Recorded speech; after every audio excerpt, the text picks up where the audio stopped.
Quand on a Hitler dans la tête, Staline, Mussolini, Franco, on souffre. La prostitution, les viols... Moi, j'avais banalisé le truc, en fait. Ils ont mon corps, pas mon âme. Que mon corps, pas mon âme. C'est assez simple, hein. Ils ont la trouille, ils sont complètement agressés par des alus, par tout ce qui fait signe. Donc il faut le soigner dans un endroit où il n'aura pas peur.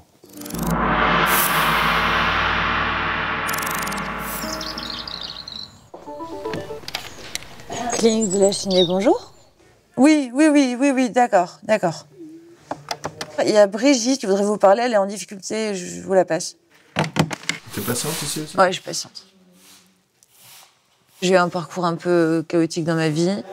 J'ai pris beaucoup d'héroïne pendant 7-8 ans. J'ai une tentation à l'autodestruction, vraiment. C'est vraiment massif chez moi, quoi.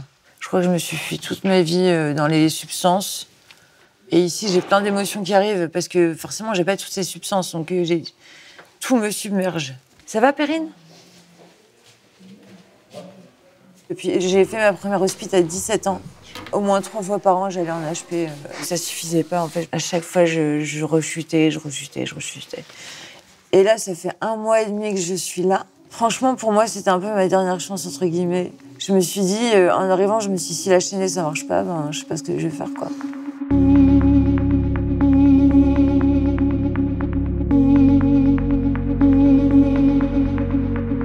Donc c'est une clinique qu'on appelle de psychothérapie institutionnelle. On accueille 115 patients en hospitalisation complète et une 50aine en hôpital de jour. Un des fondements, c'est soigner l'environnement, soigner le milieu, et pas que le patient en lui-même, finalement. Il y a un traitement particulier qui est accordé à ce qu'on appelle le collectif. Donc l'idée ici, c'est que tout le monde participe à la vie quotidienne, et soignant et soigné. À la préparation des repas, au ménage, à la gestion du bar. C'est important parce que ça va leur permettre de sortir quelque peu de l'aliénation dont ils souffrent, qui s'ouvre un peu plus vers le groupe, le collectif, puis l'institution, puis l'extérieur.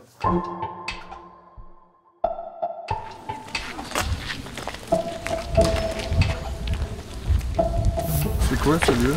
C'est le boîtier. C'est là où il y a la cafétéria, là où il y a l'apéro. C'est des patients qui servent eux-mêmes des boissons et qui encaissent l'argent. Voilà. 2 cafés, s'il te plaît.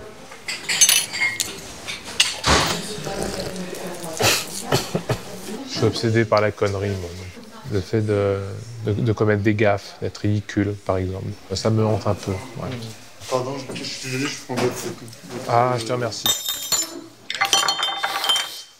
Quand je deviens un peu parano, j'ai l'impression qu'on peut lire dans mes pensées, qu'on est capable de capter les fantasmes que j'ai, par exemple, et qu'on est capable de les interpréter, voilà. Ouais. Et ça te fait te sentir comment, ça ? C'est pas agréable du tout, je te jure. Je sais même pas si c'est vrai ou pas, mais je me pose pas trop la question, en fait. Pour moi, c'est la réalité. Et est-ce que des fois tu en sors, tu te dis que c'est faux ? Pas tellement. J'y crois plus trop à la réalité commune.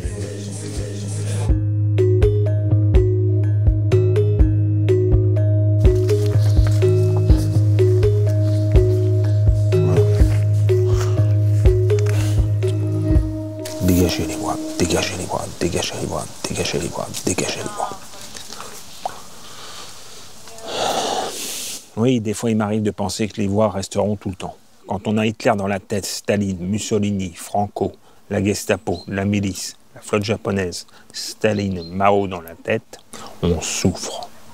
On souffre. Et pour s'en débarrasser, c'est pas facile du tout. J'aimerais bien avoir la paix. J'espère que ce film va m'apporter plus de paix et plus de confiance. On peut enfin s'exprimer dans la société. Effectivement, j'aimerais bien être ministre, c'est ma place. Ministre du bonheur, du plein emploi et de l'humanitaire. Ministre de l'espérance. Les sentiments qui passent à travers moi, c'est des sentiments de rejet, d'humiliation, de dédain, de disparition.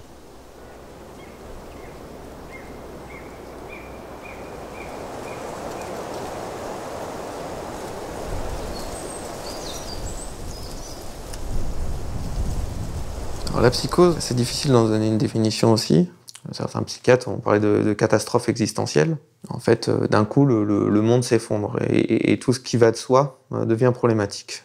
Il y a souvent, en tout cas, une perte de contact avec la réalité, que ce soit des idées délirantes, des hallucinations, ou au contraire un repli sur soi assez important. C'est impossible de rassembler, on va dire, une image de soi, de laquelle on pourrait faire un récit. Je crois que tout le but, justement, du traitement de ces pathologies-là, c'est d'essayer de recréer une histoire. Et c'est ça qui peut se passer aussi ici. Par tout ce qui est mis en place, les ateliers, les contrats thérapeutiques, les concerts. Il y a une histoire, en fait, qui se passe ici. Et le but, c'est de pouvoir aider ces patients-là à symboliser ce qui sont leur expérience aussi. Bonjour. Je vais te faire patienter avant le pansement, Eugénie, puisque j'ai une dernière prise de sang. Pas de problème. Je peux patienter sur une chaise ou... Oui. Ouais, d'accord, ok. C'est le poirier, si tu veux. Non, mais... La bienveillance, ça m'a vachement déstabilisée. Pour moi, ça relevait du mérite. Est-ce que je mérite cette bienveillance? Dans mon parcours de vie, j'ai pas eu l'habitude de ça. J'ai pas eu l'habitude qu'on m'attende, même qu'on me respecte. En vrai, les strips, les berges ont l'air d'être bien recollées, ouais. donc... On pourra tous enlever samedi. Ouais. Je pense. Parce que là, non, c'est très bien. C'est pas la première fois, on dirait. Non. Non, c'est pas la première.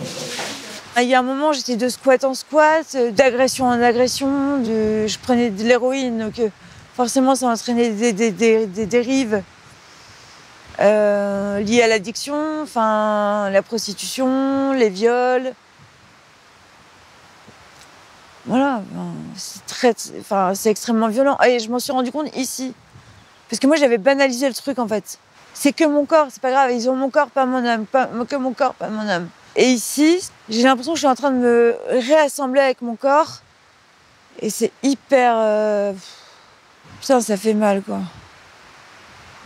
En fait, mon lit, c'est pas du tout un lieu où je me dis « Ah, je vais m'envelopper, ça va être bien, machin... » Non, pas du tout. C'est un lit où je fais énormément de cauchemars, un lit où je revis des scènes que j'ai pas du tout envie de revivre. Et c'est comme si mon corps me disait « Bah, tu vois ce que tu m'as fait vivre. » Et bah voilà.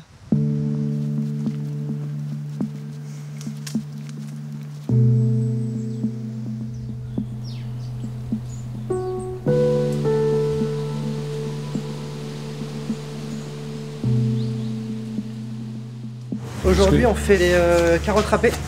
D'accord. Avec des échalotes. Et après, on fait des salsifis avec des côtes de porc. Donc après, si tu veux, il reste la salade. Bon, je vais faire la salade alors. La salade, vous la faire maintenant? Ouais. Okay. Tu viens souvent ici, toi? 2 fois par semaine, le mardi et le vendredi.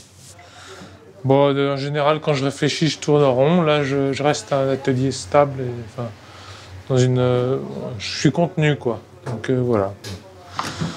Ça me permet de réfléchir autrement, quoi. L'intérêt d'une cuisine comme on a ici, de terrain thérapeutique, je le vois comme remettre les personnes dans un collectif. On a du temps pour se parler, on a du temps avec les pensionnaires.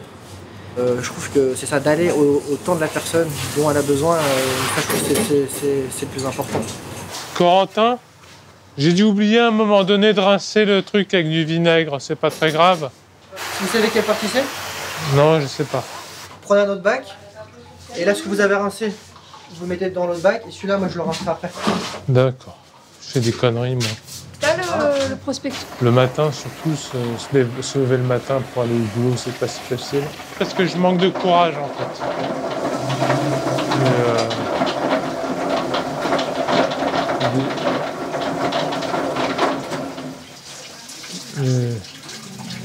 C'est difficile, quoi. Ouais.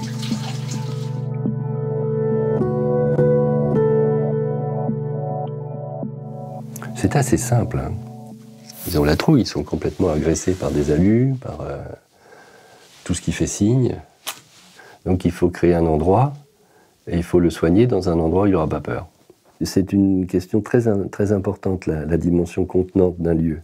Elle ne doit pas créer l'enfermement, mais elle doit être rassurante. Donc ce n'est pas toujours les murs qui sont les plus rassurants, mais si on veut travailler sans murs, il faut créer les conditions, il faut avoir des outils pour remplacer les murs. Avec une même équipe, le même nombre de personnes, On travaille mieux avec 50 lits qu'avec 20. Si on est capable de garder les patients le temps nécessaire qu'ils se soignent, parce que ce sont eux aussi des co-soignants et eux aussi participent à l'accueil des nouveaux. Comment on guérit? Je dois dire en réintégrant le monde réel. Et c'est un peu le plus dur finalement. Moi je sais que régulièrement, quand je revenais de décompensation, donc de phase critique, j'ai toujours une impression comme si le monde était vide de sens. Et du coup, à chaque fois, je passais par ce moment où effectivement, c'est un retour vers le monde quelque part. Mais tellement moins habité, tellement moins rempli que mon monde à moi avec mes voix que du coup, le monde extérieur paraissait banal, vide. Et moi, effectivement, c'est ce qui m'a sauvé la clinique. C'est ce côté, effectivement, avoir la capacité à recréer du lien et créer un lien de qualité. Sur Paris, j'avais beaucoup de connaissances, mais peu d'amis. Et je pense aussi pour ça que j'étais régulièrement dans la maladie, c'est que j'avais besoin de compagnie, j'avais besoin d'histoire, j'avais besoin d'une vie. Et du coup, quelque part, c'est le rôle que jouait la maladie.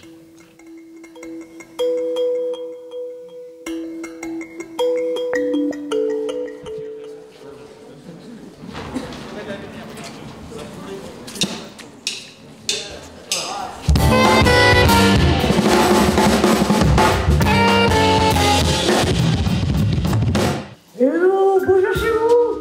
Vous êtes prêts à chanter, danser toute la nuit? Sur un certain. Chanter, danser toute la nuit. Sur un certain. Alors, pour que tu sois moins con. De nos jours, la vie est plus dure et compliquée. Les plus gentils et attentionnés finissent en psychiatrie.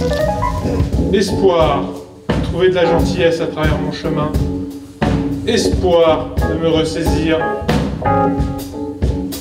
La psychiatrie permet d'aller mieux, mais pas de guérir entièrement. Les plus gentils devront devenir un peu cons pour survivre dans un monde de cons.